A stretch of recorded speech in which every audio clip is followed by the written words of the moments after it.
Okay, here's an interesting one. Can you buy the land from, say, your parents, or use your brother as the builder? Family involvement. Okay, this depends on the loan type. For VA and conventional loans, buying land from or using a builder who's a relative is generally okay, no big deal. But, For FHA loans, it can trigger something called identity of interest. FHA gets a bit concerned if the deal isn't arm's length, meaning between unrelated people acting independently. what happens? If FHA identifies this identity of interest because you're buying from family or using a family builder, the minimum down payment required jumps way up, usually to 15%. 15%. Ouch. That negates the low down payment benefit. Pretty much, yeah. It's FHA's way of adding extra security in those situations. However, here's a positive twist.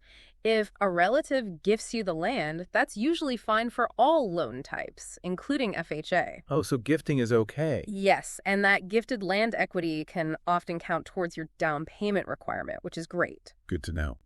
Can you insist on using your own title company, or do you have to use the one the builder or lender prefers? Usually the builder has a preferred title company, and the lender might use them too for updates during construction. However, as the borrower, you generally do have the right to choose your own title company if you want to. It's just something you'd want to discuss up front. Okay, borrower has the choice. What happens if, heaven forbid, the appraisal of the finished home comes in lower than expected, lower than the loan amount you were approved for? Yeah, that can happen. The lender can only lend based on the appraised value. So if it comes in low, there are usually two main options. Either the builder has to agree to lower their price to match the appraisal. Which I might not want to do. Right.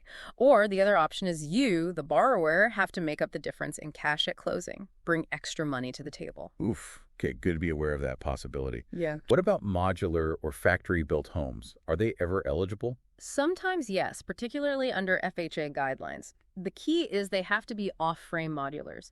That means they're built in sections in a factory but assembled on a permanent foundation on your site, and they look and function like a regular site-built home, not like a mobile home on a chassis. So specific types of modulars might qualify. Good to know.